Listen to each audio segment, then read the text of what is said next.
I found my fiancée active on 3 dating apps. Her profile: single, no drama. I didn't confront her.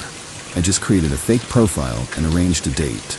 When she showed up at the restaurant, I was sitting there with her bags packed. I, 31 male, was 3 months away from getting married. Venue booked, deposits paid, invitations being designed. My fiancé and I had been together 4 years, living in my condo for the past 2. Everything seemed normal. Great, even. We had the whole future planned out. Kids, house in the suburbs, all of it. Then my buddy destroyed my world with a single screenshot. We were watching the game and he was half paying attention, swiping through a dating app. He started laughing, turned his phone to me. "Bro, this chick looks exactly like your girl." Girl. I looked at the screen. My heart stopped. It was her. Not someone who looked like her. Her. Recent photos, including one I'd literally taken of her 2 weeks earlier at brunch. Profile said she was single. No drama, looking for something real. My buddy's face changed when he saw my expression. "Oh no, dude, that's not actually. What app is that?" He told me. I downloaded it immediately while he sat there looking horrified. Found her profile in minutes. Active status showed she'd been online that morning. Felt like the floor dropped out from under me. Went home. She was on the couch watching some reality show, acting completely normal. Asked me about the game. I couldn't even form words properly. Mumbled something about it being good. Locked myself in my office. Downloaded 2 more popular dating apps. Found her on both. 3 apps, 3 active profiles, all claiming she was single. One said, recently out of a long relationship, ready to start fresh. Another had, independent woman seeking adventure. The third was the single, no drama version. All of them had recent photos. All of them were getting matches and messages. Sat there staring at my phone until past midnight, just trying to process. The woman I was supposed to marry in 3 months was actively dating online. She knocked on my door. "You coming to bed?" "Yeah, just wrapping up some work." "Okay, love you." "Love you too." That felt like swallowing glass. Spent the next few days in a fog. Went to work, came home, acted normal. Meanwhile, I was taking screenshots of everything. Her profiles, her activity status, the fact that she was online constantly. Then I had an idea. Created a fake profile in the app where I'd first seen her. Used photos of a friend who'd moved overseas and gave me permission. Made myself into exactly her type. Successful, into travel, outdoorsy, no baggage. Swiped right on her. We matched within an hour, started chatting. She was immediately flirty. Told me she was newly single after a long relationship and excited to meet new people. Newly single. Cool. News to me. Kept the conversation going for a few days. She gave me her number. We moved to texting. She sent selfies with captions about how she was looking forward to meeting someone genuine. I suggested dinner. Nice Italian place downtown. Actually the same restaurant where we'd celebrated our anniversary. She agreed enthusiastically. "Can't wait. It's been forever since a guy planned a proper date." Yeah, because I'd been taking her to nice places for 4 years. But sure, spent the next couple days packing her stuff. Every single thing. Clothes, shoes, toiletries, that collection of decorative pillows that took up half the couch. Everything. Rented a storage unit. Moved it all there. Took photos of everything organized and labeled. Got receipts. Had my locks changed. My condo, my name on the deed. She'd moved in with me, but legally it was mine. Made a reservation at the restaurant under the fake name. Day of the date, she told me she was having girls' night with coworkers. Would probably crash at her friend's place, since they'd be drinking. "Have fun," I said. "Thanks, babe. You're the best." I got to the restaurant early, talked to the manager, explained I needed a specific table with a view of the entrance. Didn't explain why. Slipped him some cash. He made it happen. Sat there waiting. Ordered a drink. Tried to keep my hands from shaking. She walked in looking incredible. Hair perfect, makeup done, wearing a dress I'd never seen before. She looked around nervously, checking her phone. I texted from the fake profile. "Just parking. Be right in." Watched her face light up. She fixed her hair, checked her makeup with her phone camera. Got up, walked over. "Hey." She turned around. Her expression went from excited to confused to absolutely terrified in about 2 seconds. "What? Why are you? Funny running into you here. Thought you were having girls' night?" Her mouth opened and closed. No words came out. Pulled out my phone, showed her the screenshots, her dating profiles, our text conversations, all of it. So here's the situation. Your stuff is packed. It's in a storage unit. Put the key and address on the host stand. Paid through the end of the month. After that, you figure it out. You can't. My condo. My name on everything. I absolutely can. We're engaged. Yeah, about that. Held out my hand. Ring.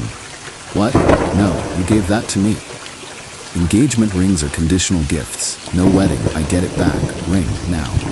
She looked around wildly. The host was pretending not to listen, but absolutely was. Other diners were starting to notice. You're doing this here? In public? You were about to have a date here with someone else, while engaged to me. Seemed appropriate. I can explain all of this. It's not what it looks like. Really? What does it look like to you?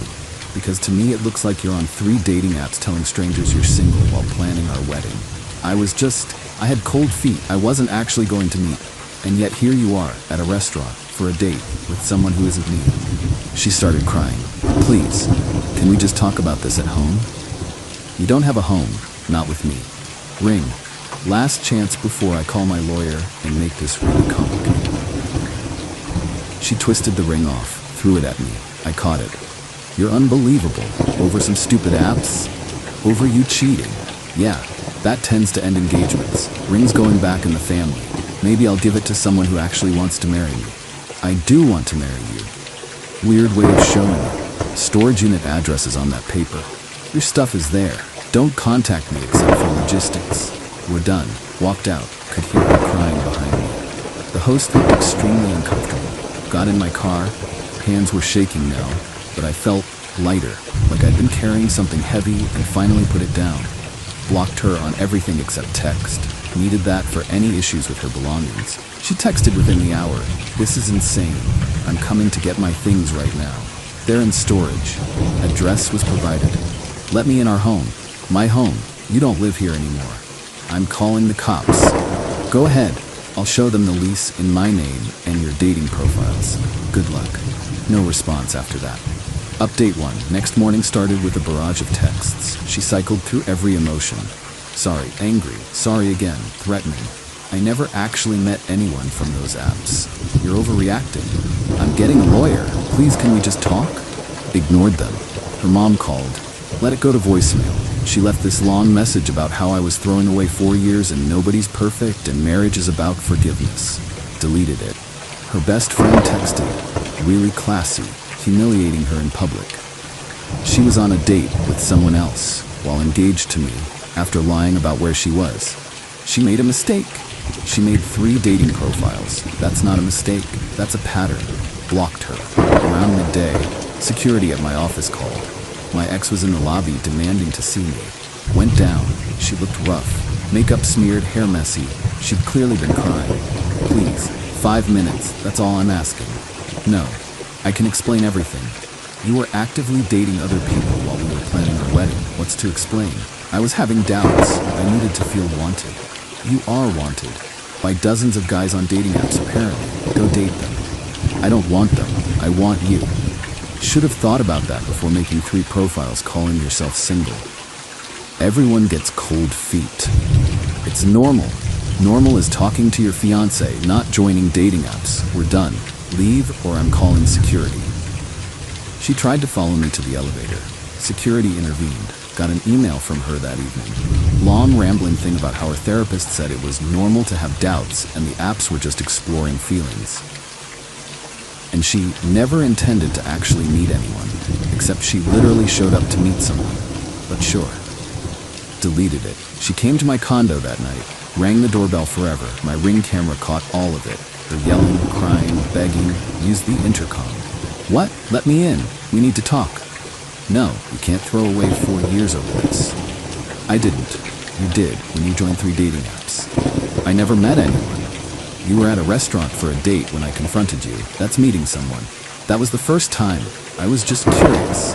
About what? Being single? Congratulations, you are now. She kept yelling, saying she had more stuff to get, that I'd missed things. Everything is in storage. You have the address. What about my jewelry? My grandmother's necklace? All in storage, photographed and documented. You have access. Where am I supposed to live? Not my problem. Call your mom, call your friend, call one of your matches. She finally left after maybe half an hour of this. Next morning, letter from a lawyer, her lawyer, demanding I let her back into her residence and return her property and provide financial support. My lawyer responded same day, pointed out the condo deed in my name only, the fact that all her stuff was safely in storage she had the key to, and that we weren't married so no support was owed. Also attached screenshots of all 3 dating profiles with timestamps showing when they were active. Her lawyer went quiet after that, but she ramped up. New phone number, you kept the ring. That's not fair, it's mine. Conditional gift.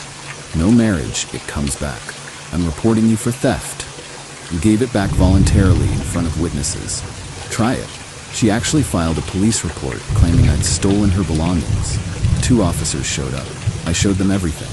Storage receipt, photos of her stuff organized, the texts giving her the address and key, the deed showing the condo was mine. Sir, there's no crime here.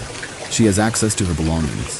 They left. I filed my own report about her harassment. The doorbell videos, the office visit, the constant contact. Document it, the officer said. If it continues, restraining order is easy. Update 2. Second week was peak chaos. She went nuclear on social media. Posted this whole sob story about how I'd blindsided her at a restaurant and threw her out with no warning. And now she was homeless and devastated. Her friends flooded the comments, calling me abusive, controlling, heartless. My phone blew up with people asking what happened. I stayed off social media, but I sent a few close friends the full story with screenshots. Let the truth spread naturally. Within days, the narrative shifted. Comments started appearing. Why were you on dating apps then? Weren't you engaged? She deleted the posts. Her mom called my mom, told her I'd destroyed her daughter's life and needed to fix this. My mom called me. What happened? Explained everything. Oh honey, I'm so sorry. That must have been awful. I'm okay. Her mother says you blindsided her. I caught her on a date with someone else. After finding her on 3 dating apps, I didn't blindside anyone. Mom called her mom back. Apparently it got heated. Now both families were fighting. Great. Then came the wedding vendors.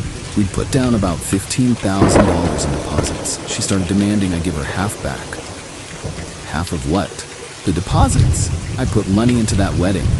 You put in $3,000. I put in $12,000. And the wedding's off because you were cheating. I wasn't cheating. You were on dating apps actively meeting people. That's cheating. It doesn't count. To who? What world do you live in? Started contacting vendors. Most were understanding about cancellations. Lost about $6,800 in non-refundables. It sucked, but could have been worse. She kept demanding money. Got her friends to pressure me. Come on, man, help her out. She's struggling. She makes $75 a year. She'll be fine. You make more. You should help. Why? She cheated on me. She gets nothing. Blocked them all. 3 weeks in, she filed a small claims case. Wanted $8,500 for the engagement ring. Claimed it was an unconditional gift. My lawyer was amused. She gave it back, voluntarily. You have witnesses. This is getting dismissed. Court date came. The judge looked at her lawyer. Your client returned this ring under duress. What duress? He confronted her in a public place. After catching her on a date with another man, was she being detained? Well, no, but was she free to leave? Yes, but the emotional. She voluntarily returned the ring. Case dismissed. Outside the courthouse, she was livid. This isn't over. Yeah, it is. You'll regret this. I really won't. Then she did something monumentally stupid. Broke into the storage unit. Cut the lock off. Took her stuff, but also destroyed some of my things I temporarily stored there. Ski equipment worth about $2,300. Just smashed it all. Storage facility had cameras. They called me immediately. Filed a police report. She got charged with criminal mischief and destruction of property. Her lawyer called mine. Can we settle? She'll pay damages if you drop charges. She pays $2,700 total, covers my equipment, plus the lock and facility's security costs. In writing that she admits to breaking in by end of week. Long pause. I'll discuss with my client. She paid. The written admission was gold. Signed statement accepting full responsibility. After that, things went quiet. She ran out of money for lawyers, ran out of energy for fighting. Most of her friends had abandoned her once the truth came out about the dating apps. Final update. It's been about 2 months since the restaurant. The engagement is dead. Rings in my safe deposit box. Final damage. Lost $1,600 on wedding deposits, spent $220 on new locks, spent $950 on storage and lawyer consultations. Got back $2,700 from her for the damages. Net loss, $5,270. Could have been worse. Way worse if I'd married her and then found out. She moved back with her parents. Heard through mutual friends she's still active on all the dating apps. At least she's honestly single now. Those same friends told me she's been saying I trapped her and made her feel like she couldn't explore her options. Wild. But whatever. Everyone who matters knows the truth. My life is genuinely better. The condo feels bigger without her stuff everywhere. Quiet. Peaceful quiet. Redecorated. Got rid of everything that was ours and made it mine. New furniture, new layout. Mounted that TV properly instead of on the stand she insisted on. Work's been good. Actually got promoted last month. Nothing to do with the breakup, just timing. But the extra income helps. Started going out more. Weekend trips with friends, stuff I'd been putting off. Went up the coast, stayed in a nice hotel, ate good food. Didn't have to check in with anyone. That freedom was intoxicating. Dating? Not yet. Not ready. The trust issues are real, but my therapist says that's normal and I shouldn't rush it. You handled this remarkably well, she told me. Most people would have lost it. I felt like I was losing it. But you didn't. You stayed rational, documented everything, protected yourself legally. That takes serious self-control. Sometimes I think about what would have happened if my buddy hadn't shown me that profile. If I'd married her without knowing, found out years later, with kids maybe, the thought makes me sick. She texted last week from a new number. I'm really sorry. I know I messed up. Can we talk? Didn't even respond. Just blocked it. There's nothing to say. She had 4 years to be honest. She chose dating apps instead. Called everyone on our wedding invite list personally. Brief explanation. Engagement's off. No wedding happening. Sorry for the inconvenience. Most were supportive. Few asked questions. Kept it vague. Things didn't work out or we weren't compatible. Only told the full story to people I trusted completely. The ring is safe. That matters. It was my grandmother's. Means something to the family. Would have meant nothing to her. Started working out consistently. Not obsessively. Just showing up. Feels good to see progress from effort. The money that would have gone to the wedding went into investments instead. Building something. Don't know what yet, but something for me. Don't regret the restaurant confrontation. Not even a little. She was literally there for a date with someone else. The poetic justice was too perfect. Could I have done it privately? Sure. Where's the fairness in that? She was playing me like an idiot. She got caught in the most undeniable way possible. The storage unit strategy was smart, protected me legally, proved I wasn't trying to hold her stuff hostage or destroy it. Changing locks immediately prevented any "I'm moving back in" attempts. Getting the ring back at the restaurant was crucial. Before she had time to lawyer up or hide it, everything was calculated, everything was legal, everything was documented. That's why I came out ahead. She can tell people I'm the villain. Fine, the people who matter saw the screenshots, know what really happened. I'm good, better than good. Free from someone who saw me as a backup plan, who was shopping around while wearing my grandmother's ring, who lied to my face every single day. That's not love, that's not partnership. So yeah, found my fiancée on 3 dating apps, set up a fake date, showed up with her bags packed, ended it in the most dramatic way possible. Would I do it again? Absolutely. She earned every bit of it, and I got my life back. Best trade I ever made.